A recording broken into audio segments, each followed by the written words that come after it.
warahmatullahi wabarakatuh. Salam sejahtera bagi kita semua. Om Swastiastu, Namo Buddhaya, salam kebajikan. Pada kesempatan kali ini, saya Yuli Adi Pradana, mahasiswa senior eksekutif MBA 38 Yogyakarta, akan mempresentasikan tesis saya yang berjudul Analisis Faktor-faktor yang mempengaruhi penggunaan BRIMO, nasabah retail, dan mikro di BRI Blora. Sebelumnya, saya ucapkan salam hormat dan terima kasih kepada seluruh sivitas akademika UGM Yogyakarta dimanapun berada, serta terima kasih juga yang sebesar-besarnya kepada dosen pembimbing saya, Bapak BM Purwanto, PhD. Terima kasih atas bimbingan dan arahannya sehingga saya bisa menyelesaikan tesis saya tanpa halangan suatu apapun. Baik, yang pertama tentang latar belakang. Latar belakang tesis ini adalah yang pertama, perusahaan perbankan mulai mengalokasikan dana untuk pengembangan bisnis online agar dapat memberikan pelayanan yang lebih mudah serta dapat melakukan transaksi di mana saja dan kapan saja. Kemudian yang kedua, BRI juga mengembangkan aplikasi BRIMO, di mana aplikasi ini adalah aplikasi mobile banking yang mudah, memiliki tampilan yang ramah bagi user serta proses yang nyaman dan aman. Namun demikian, dari 70 juta nasabah BRI hanya 23,85 juta yang menggunakan BRIMO. Kemudian rumusan masalah. Yang pertama, berbagai keuntungan dan kemudahan ditawarkan BRIMO, namun tidak diikuti dengan tingginya penggunaan BRIMO pada nasabah BRI. Yang kedua, secara nasional hanya 34% nasabah yang menggunakan BRIMO. Sedangkan di BRI cabang Blora sendiri, tempat di mana saya melakukan penelitian, hanya 28,5% nasabah mikro dan 35% nasabah retail yang telah menggunakan BRIMO. Kemungkinan terdapat 4 hal yang mempengaruhi penggunaan BRIMO, yaitu persepsi kepergunaan, persepsi kemudahan penggunaan, pengaruh sosial, serta ketersediaan fitur. Kemudian untuk pertanyaan penelitian, 1. Apakah persepsi kebergunaan penggunaan mempengaruhi penggunaan aplikasi BRIMO? 2. Apakah persepsi kemudahan penggunaan yang dirasakan mempengaruhi penggunaan aplikasi BRIMO? 3. Apakah pengaruh sosial mempengaruhi penggunaan aplikasi BRIMO? 4. Apakah ketersediaan fitur mempengaruhi penggunaan aplikasi BRIMO? Kemudian tujuan penelitian, 1. Melakukan analisis bahwa persepsi kebergunaan akan mempengaruhi penggunaan aplikasi BRIMO. 2. Melakukan analisis bahwa persepsi kemudahan penggunaan akan mempengaruhi penggunaan aplikasi BRIMO. 3. Melakukan analisis bahwa pengaruh sosial akan mempengaruhi penggunaan aplikasi BRIMO. 4. Melakukan analisis bahwa ketersediaan fitur akan mempengaruhi penggunaan aplikasi BRIMO. Kemudian untuk landasan teori, yang pertama teori tentang mobile banking dari Sri Palawat pada tahun 2010. Mobile banking merupakan salah satu jenis perbankan elektronik yang menggunakan layanan SMS dan WAP sehingga memudahkan para nasabah dalam melakukan transaksi online. Yang kedua, BRI, Bank Rakyat Indonesia, merupakan salah satu bank pemerintah paling besar di Indonesia yang didirikan oleh Raden B. Arya Wiryaatmaja di Purwokerto, Jawa Tengah pada tanggal 16 Desember 1895. Dari situs BRI tahun 2023 diakses. Kemudian BRIMO sama diakses dari website BRI tahun 2023 bahwa BRIMO merupakan sebuah aplikasi keuangan digital dari Bank BRI berbasis data internet yang menawarkan berbagai kemudahan pada nasabah maupun non-nasabah BRI sehingga mereka dapat bertransaksi dengan user interface UI dan user experience UX terbaru. Landasan teori selanjutnya tentang model adopsi teknologi. Teknologi acceptance model atau TAM yang biasa kita sebut TAM menyatakan bahwa jika suatu sistem dianggap mudah digunakan, maka tingkat penerimaan sistem tersebut akan lebih besar. Ini dari Kumar tahun 2017. Kemudian persepsi kebergunaan didefinisikan sebagai sejauh mana seseorang percaya bahwa menggunakan suatu sistem tertentu akan meningkatkan kinerjanya. Kemudian persepsi kemudahan penggunaan. Persepsi kemudahan penggunaan didefinisikan sebagai sejauh mana seseorang percaya bahwa menggunakan suatu sistem tertentu akan bebas dari usaha. Ini dari Davis juga tahun 1989. Kemudian landasan teori selanjutnya tentang pengaruh sosial. Pengaruh sosial didefinisikan sebagai sejauh mana seseorang merasa bahwa orang lain yang penting baginya percaya bahwa dia harus menggunakan sistem baru. Selanjutnya, ketersediaan fitur. Gerard dan Cunningham pada tahun 2003 juga mengidentifikasi faktor lain yang sangat penting dalam memastikan keberhasilan mobile banking, yaitu kemampuan inovasi untuk memenuhi kebutuhan pengguna dengan menggunakan ketersediaan fitur berbeda pada mobile banking. Fitur mengacu pada layanan yang tersedia pada mobile banking dari PON 2008. Kemudian untuk pengembangan hipotesis pertama atau kita sebut H1, persepsi kebergunaan berpengaruh pada penggunaan aplikasi Brimo. Hipotesis kedua, persepsi kemudahan penggunaan berpengaruh pada penggunaan aplikasi Brimo. Hipotesis 3, pengaruh sosial berpengaruh pada penggunaan aplikasi Brimo. Hipotesis keempat, ketersediaan fitur berpengaruh pada penggunaan aplikasi Brimo. Kemudian ini untuk kerangka penelitian yang akan yang tadi dijelaskan. Gambarnya seperti ini. Kemudian untuk metode penelitiannya, desain penelitian cross-seksional dengan desain campuran kuantitatif dan kualitatif. Jenis data primer dari kuesioner dan kelompok diskusi terarah, karena penelitian saya gabungan antara kuantitatif dan kualitatif. Populasi berasal dari nasabah di BRI kantor cabang Blora, dan sampelnya nasabah Simpedes dan Britama BRI cabang Blora.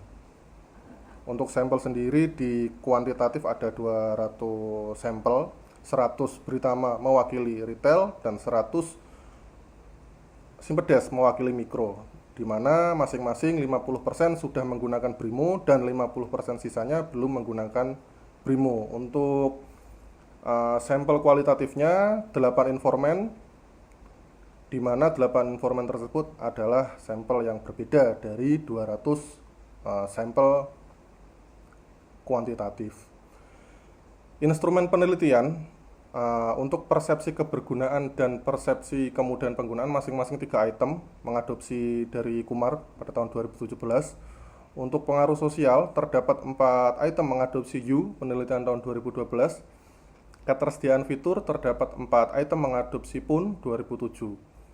Untuk kelompok diskusi terarah untuk pencarian data kualitatif terdapat 7 pertanyaan terbuka yang diajukan pada 8 informan menggunakan format focus group discussion. Untuk analisis data sendiri, kuantitatifnya menggunakan SPSS, model pengukuran, uji validitas dan uji reliabilitas. Untuk kemudian uji hipotesis, regresi logistik. Untuk yang kualitatif sendiri menggunakan analisis konten, seperti yang tadi saya sampaikan, menggunakan format focus group discussion. Uji validitas digunakan untuk menilai tingkat keakuratan masing-masing item instrumen penelitian yang digunakan dalam mengukur variabel. Instrumen dianggap valid bila nilai Kaiser-Meyer-Olkin Measure of Sampling Adequacy KMU-MSA dan nilai faktor loading lebih dari 0,5. Sedangkan uji reliabilitas digunakan untuk menilai sejauh mana variabel dinilai mampu mengukur nilai benar dan bebas dari kesalahan. Instrumen dianggap reliable bila nilai Cronbach alpha lebih besar dari 0,7. Untuk kualitatifnya sendiri, dalam penelitian kualitatif yang menjadi instrumen atau alat penelitian adalah peneliti itu sendiri. Dan panduan wawancara. Peneliti melakukan penelitian dengan cara mengumpulkan sendiri informasi-informasi yang didapat, tentunya dengan pertanyaan yang telah disiapkan. Dan teknik ini dilakukan dengan teknik focus group discussion. Kemudian untuk hasil penelitian kuantitatifnya di tabel 4.1 ini adalah hasil penyebaran kuesioner. Kemudian di tabel 4.2 merupakan karakteristik responden. Dan di tabel 4.3 hasil KMO, MSA, dan Bartlett test. Pada tabel 4.3 di atas menunjukkan bahwa nilai KMO MSA variabel penelitian ini sebesar 0,921, di mana lebih besar dari 0,50. Artinya variabel valid dan layak dianalisis. Hasil chi-square Bartlett test sebesar 2947,378 dengan tingkat signifikansi 0,0000 lebih kecil dari 0,001, yang berarti setiap data pada kuesioner ini adalah valid.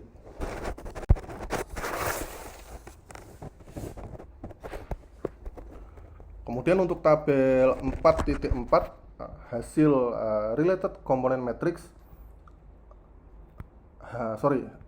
hasil rotated component matrix.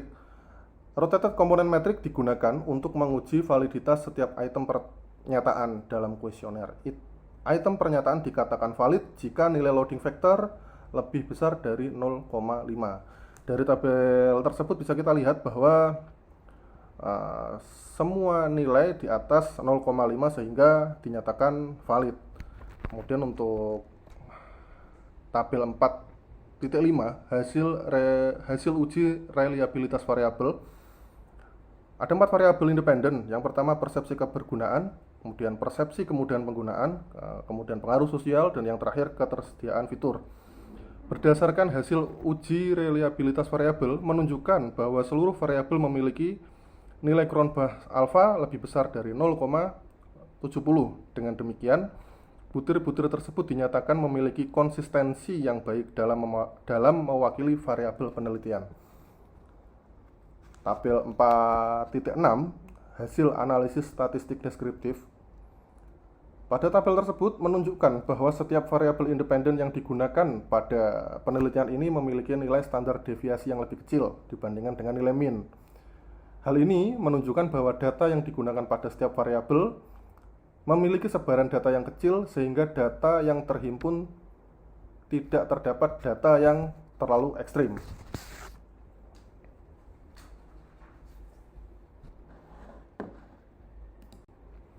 Kemudian untuk tabel 4.7 hasil uji analisis berdasarkan karakter demografis bisa kita lihat seperti yang sudah tadi saya sampaikan.